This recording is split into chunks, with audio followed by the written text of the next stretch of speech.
अभी हम पढ़ेंगे कि कंप्यूटर रजिस्टर्स क्या होता है। तो जब हम सीपीयू की बात करते हैं, जब सीपीयू अपनी प्रोसेसिंग कर रहा होता है, जब वो प्रोग्राम्स को एग्जीक्यूट कर रहा होता है, इंस्ट्रक्शंस एग्जीक्यूट कर रहा होता है, तो कौन से ऐसे रजिस्टर्स हैं जो उसको अपनी नॉर्मल वर्किंग के लिए चाहिए होती है। ठीक है, सो इन्हें हम कंप्यूटर रजिस्टर्स कहते हैं। Now computer instructions are normally stored in consecutive memory locations and are executed sequentially one at a time. आप जब प्रोग्रामिंग भी सीखते हो तो प्रोग्राम की डेफिनेशन क्या बोलते हो कि a program is a set of instructions executed one by one. वही चीज यहाँ पे लिखी है। ठीक है, अब वो अलग बात है कि हमारी प्रोग्रामिंग की जो एक इंस्ट्रक्शन है वो फर्दर माइक्रो इंस्ट्रक्शंस बनाती है जो कि सीपीयू एक एक करके एग्जीक्यूट करता है। The controls reads an instruction from a specific address in the memory and executes it. ठीक है, तो एक इंस्ट्रक्शन एग्जीक्यूट होती है, पहले वो मेमोरी से रीड होगी और फिर वो एग्जीक्यूट होगी। It then continues by reading the next instruction in sequence and executes it and so on. This type of instruction sequencing needs a counter to calculate the address of the next instruction after execution of the current instruction is completed. ठीक है, और इसके अलावा हमें और भी registers चाहिए होते हैं जो कि ये बताते हैं कि इंस्ट्रक्शन जो है वो क्या है, वो कैसे स्टोर होगी, किस एड्रेस पे से इंस्ट्रक्शन रीड होगी, जब उस इंस्ट्रक्शन को डिकोड करेंगे तो उसके क्या पार्ट्स होंगे, फिर वो इंस्ट्रक्शन में से आपका डेटा कैसे फेच होगा। So these requirements dictate the register configuration shown in figure 5.3. So ये आपके पास है फिगर नीचे, this is the table. So figure 5.3 आपके पास आएगा इधर, ये देख रहे हो। हमने मेमोरी बस की थी फोर्थ चैप्टर में। ठीक है, सो मेमोरी बस का हमने क्या पर्पस किया था कि memory bus is responsible for transferring data from one register to another register. So this diagram is also very important. ये आपका डायग्राम है basic computer registers connected to a common bus. तो ये देख रहे हो आप ऊपर बस, इसमें सिलेक्शन इनपुट्स कितने जा रहे हैं? 3, S0, S1, S2। So 3 selection inputs are going into this bus. मतलब ये कितने रजिस्टर्स में से एक को सिलेक्ट कर पाएगी? If I have 3 selection inputs, write down in the chat. If I have 3 selection inputs, out of how many registers it's capable of selecting one? कितने में से एक चूज कर पाएगी ये?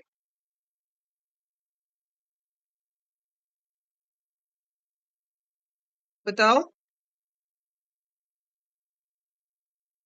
8 में से। Very good, very good. So out of 8। ठीक है, so out of 8 it will be able to choose one, क्योंकि 3 सिलेक्शन इनपुट है and 2 raise to the power 3 is 8, so 1 will be selected. अब कौन सा सिलेक्ट होगा इनमें से? आप देख रहे हो मेमोरी यूनिट से डेटा बस में आ सकता है, एआर से डेटा बस में आ सकता है, पीसी से आ सकता है, डीआर से आ सकता है, एसी से आ सकता है। इनपुट रजिस्टर से बस में डेटा नहीं आता, इंस्ट्रक्शन रजिस्टर से भी आ सकता है। ठीक है, और यहाँ पर ये जो लाइंस दिखा रही हैं कि बस से किस किस में आपका डेटा जा सकता है। सो आउटगोइंग और इनकमिंग यहाँ शो हो रही है, और यहाँ बीच में आपका एडर एंड लॉजिक यूनिट है। तो एक्यूमुलेटर रजिस्टर में कभी भी बस से डेटा आता नहीं है, इसमें हमेशा कैलकुलेशंस का रिजल्ट आता है। बट अब ये बात करते हैं कि ये रजिस्टर्स है क्या। मैंने एक्यूमुलेटर बोल दिया, पर मैंने अभी तक आपको ये तो बताया ही नहीं है कि एक्यूमुलेटर रजिस्टर क्या होता है। तो जब हम रजिस्टर्स की बात करते हैं, आपके पास सिस्टम में जो बेसिक रजिस्टर्स हैं वो कौन से हैं? ये ठीक है, this is the table showing the registers. ये आपका जो टेबल है ये दिखा रहा है कि हमारे पास कौन कौन से रजिस्टर्स होते हैं, और ये डायग्राम दिखा रहा है कि उन रजिस्टर्स को ब्लॉक डायग्राम में रिप्रेजेंट कैसे कर सकते हैं।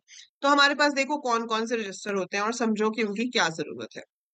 सबसे पहले और सबसे बेसिक रजिस्टर है आपका डीआर, डेटा रजिस्टर। 16 बिट्स का है। This we are doing as per the 8086 configuration. तो ये आपके डिफरेंट प्रोसेसर्स की अलग अलग कॉन्फ़िगरेशन होती है। ठीक है, यहाँ पर हमने एग्जांपल लिया कि जो मेमोरी यूनिट है उसकी कैपेसिटी है 4096 words and each word contains 16 bits. ठीक है, 12 bits of an instruction word are needed to specify the address of the operand. Why 12 bits का एड्रेस चाहिए? क्योंकि आपके पास मेमोरी है 4096। ठीक है, तो वो उसके साइज के ऊपर डिपेंड करेगा। 2 रेज टू द पावर 12 जो है हमारा वो आएगी वैल्यू। ठीक है, 1024 होता है 2 raise to the power 10 and 2 raise to the power 12 is 4096। That's why 12 bit का हमें एड्रेस चाहिए होगा। ठीक है, अब यहाँ पर डेटा रजिस्टर क्या होल्ड कर रहा है? It is holding the data. तो जिस डेटा के ऊपर आप काम करोगे उस डेटा को होल्ड करने के लिए हमें एक रजिस्टर चाहिए जिसका नाम होगा data register. It holds the memory operand.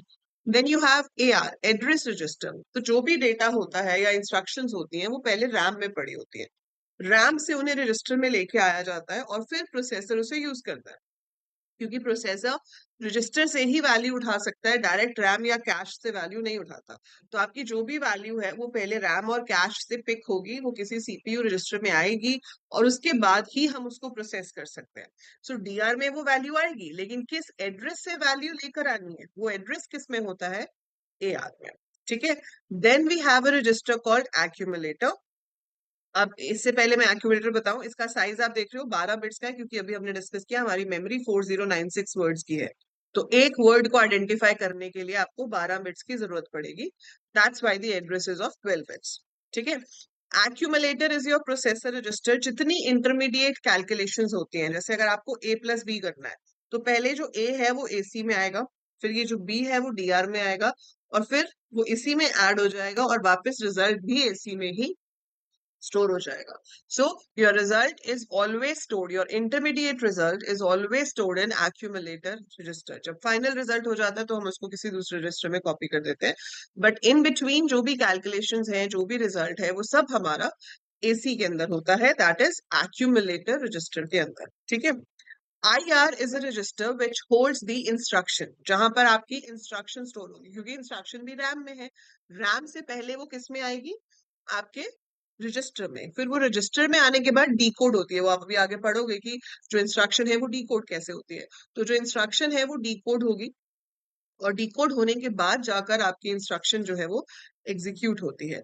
PC is a special register called program counter. It also stores an address. That's why उसका साइज भी क्या है, 12 bits। लेकिन ये किसका एड्रेस होल्ड करता है, it holds the address of the next instruction to be executed। तो मेमोरी में से अगली इंस्ट्रक्शन कौन सी रीड करनी है, उसका जो एड्रेस है वो आपका PC में होता है। Full form is program counter. So it holds the address of the next instruction to be executed. एक टीआर है, temporary register. It's like basically अगर आप जैसे कोई स्वैपिंग कर रहे हो या कोई भी ऐसा ऑपरेशन कर रहे हो जिसमें डेटा रजिस्टर के अलावा एक और रजिस्टर की जरूरत पड़ सकती है, so we have got this temporary register to hold some temporary data. Input और आउटपुट रजिस्टर 8 बिट्स के हैं। कैन यू थिंक कि why input and output register it 8 bits, why not 16 bits? बाकी सब जगह जहां डेटा हो रहा है वो 16 बिट्स के हैं, लेकिन इनपुट आउटपुट रजिस्टर 8 बिट्स के हैं, क्योंकि जो हमारे इनपुट आउटपुट डिवाइसेस हैं वो आपका डेटा रीड या राइट करते हैं एसकाई फॉर्मेट में, और वो 1 बाइट का कोड होता है। So since it's a 1 byte code, 1 byte, इसलिए वो इनपुट और आउटपुट एक टाइम पे एक कैरेक्टर रीड या एक कैरेक्टर राइट करते हैं, इसलिए वो 8 बिट्स के रजिस्टर्स हैं आपके पास।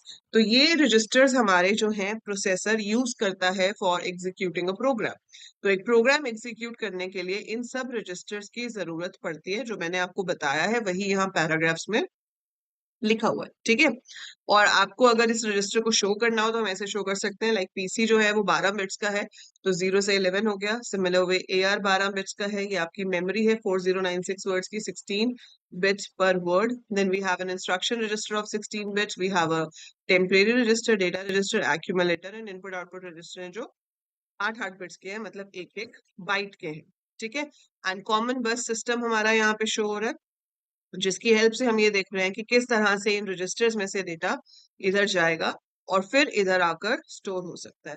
तो इसमें से बस में किसका जाएगा वो डिपेंड करेगा S2, S1, S0 के ऊपर, लेकिन किस में आएगा वो डिपेंड करेगा इस इनपुट के ऊपर, जैसे हम लोड कहते हैं।